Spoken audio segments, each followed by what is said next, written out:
Back here again with another Vinyl Finds video. It's been a couple of weeks since I've honestly done one of these, and so I do have some records that I've been accumulating over the last couple of weeks.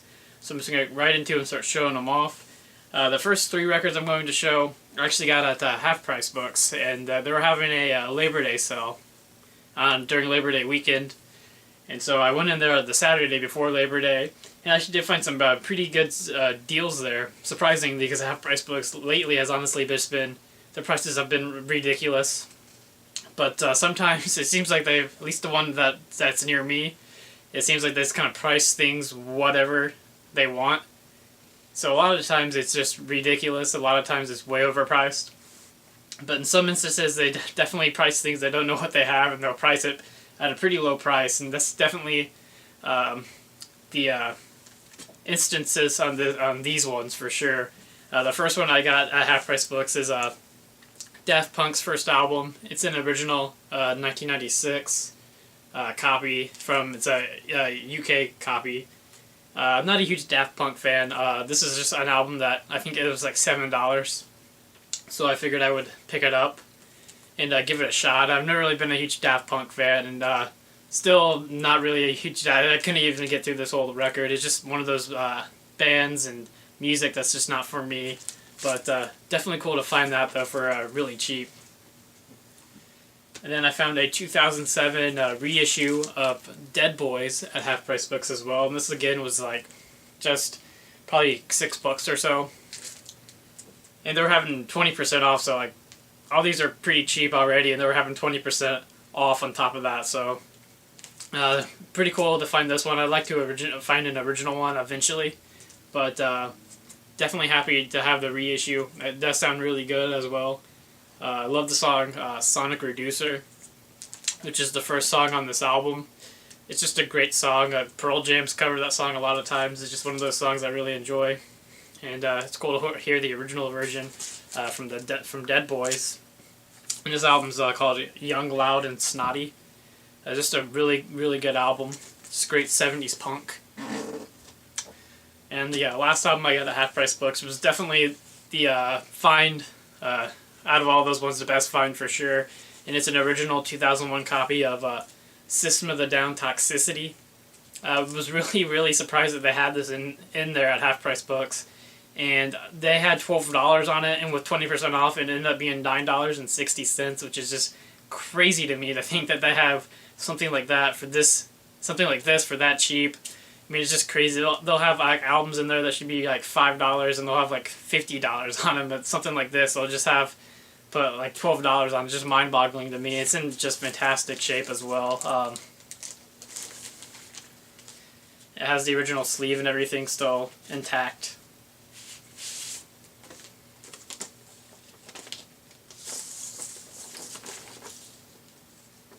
Definitely an album that I was really happy to find, though, for that cheap. It's just like usually online it goes for probably, I want to say, anywhere from like $75 to $80. So to find it for $9.60 is definitely an awesome find for me.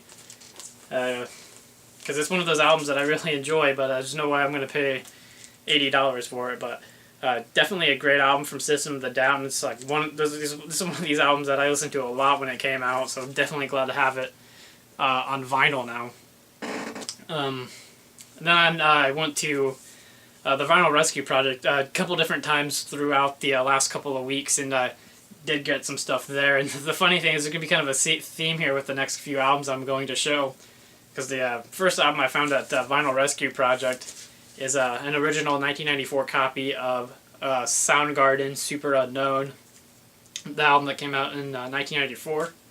And this is just a great Soundgarden album. So many great songs on here. Fell on Black Days, Super Unknown, the title track, Black Hole Sun, Spoon Man, 4th of July is a really great song on here. And the vinyl version has a bonus track, She Likes Surprises, as well, which is also on the 2014 reissue, which I also have, but nothing beats getting the original. Is a gatefold, and they released in the US. They released several different colored vinyls on this album, and this particular one is on the orange vinyl. So definitely cool to find that one, and I actually ended up getting this one at Vinyl Rescue Project when he was having a 20% off sale, so that was definitely nice that I was able to get a little bit more money off of it as well. But one that I was pretty psyched to find, because actually they had this album at Irvington Vinyl when I went in there a couple of weeks ago, and I was thinking about getting it, but there's so much other stuff there that I wanted to get that I didn't get it, and when I went back to Irvington Vinyl, they didn't have it anymore, so I had already bought it, so it's kind of odd that I would go to Vinyl Rescue Project and they would have a copy of it there. But really cool that I was able to find that. It's just one of those things, I guess it's just meant to be. Then a couple days after that, I went to Vinyl Rescue Project and he finally got Chris Cornell, Euphoria Morning in. It's Chris Cornell's first solo album. It was just recently reissued on vinyl for the first time on 180 gram. I mean, it sounds fantastic. It's just a really great solo album from Chris Cornell after Soundgarden had ended and before Audio Slave. Definitely a really good album though from Chris Cornell. I mean, I really enjoy his new solo album as well that just came out this past week. It's just it's a really solid solo album as well, and I can't wait till that comes out on vinyl. I think that one comes out on vinyl, I want to say sometime in November. But anyway, continuing on with the trend of Soundgarden, I went to the Vinyl Rescue Project like 2 or 3 days after I got that Chris Cornell, and I came across an original copy of their first album, Ultra Omega OK. It's just in fantastic shape as well. It's still in the original shrink wrap. Has all the inserts. It even has the insert for like the mail-in orders to get other albums from other bands. So it's pretty cool that that's still in there. The album, like, honestly looks like it's never been played. Get it out there. It's like I really enjoy like Soundgarden's like earlier stuff too. I mean, I like all their stuff, but their earlier stuff is sounds really cool. Kind of sounds a little bit different than some of their more '90s stuff. But can't really go wrong with any Soundgarden. But this stuff is, their first album's a little bit, in my opinion, a little bit more heavier than some of their newer stuff. But great album for sure. And speaking of Irvington Vinyl as well, I did go back there, and I can't stay out of that store. It's probably not a good thing that I go in there because they have so much stuff there. It's so amazing. But I went in there and I actually found Soundgarden, Louder Than Love. And this is not a vinyl, it's obviously the CD. And what's cool about this, it's in the long box, it's the original long box CD when they had the CDs in the long boxes. And this one's actually still sealed. So that's really cool that it's still sealed as well. Don't plan on opening it. It'd be kind of silly to me, but because I'm sure I can eventually find the used CD somewhere for a couple of bucks. But definitely was really psyched to find that still sealed. But that's all the Soundgarden related things that I have to show. But I do have 2 more albums to show. While I was at Irvington Vinyl, I also picked up Everclear, Sparkle and Fade. This is an original 1995 copy.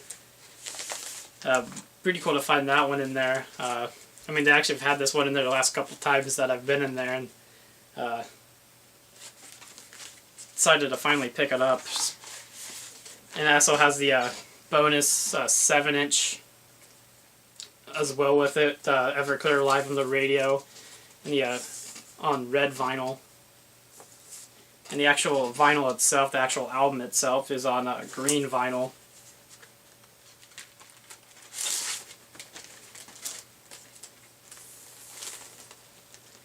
Which looks pretty cool. And this album's actually its 20th anniversary this year. I think it was a couple months ago. And they're actually, if you're a fan of Everclear, and you are a fan of this album, which is probably my favorite Everclear album, but if you're a fan of this album, they are reissuing it on vinyl, I believe, sometime in November. So if you're a fan of Everclear, definitely your chance to get this on vinyl. And they're actually going on tour right now, doing a 20th anniversary tour for this album. and they're actually making a stop in Indianapolis sometime in November as well. So I'm probably going to try to stop and check that concert out. I haven't got tickets or anything yet, but I think it's at the Vogue, so it shouldn't be too difficult. But definitely looking forward to that one. The last album I picked up at Irvington Vinyl is an original copy of Nirvana in Utero. Definitely glad to have this one. It's on the clear vinyl, which is definitely cool to have. I have a 1996 Japanese copy of In Utero, so I probably really didn't need to get this album, but it's just one of those things that was there, and I ended up pulling the trigger and buying it. But obviously just a great album from Nirvana. Definitely always trying to add stuff like Nirvana albums to my collection, so definitely cool to have this one. But yeah, just a cool album. Honestly, it plays fantastic. I've only played the first side, so like, I almost don't feel like I really have any purpose to play this one, so I have the 1996 Japanese copy. But I mean, it looks like it's barely ever been played.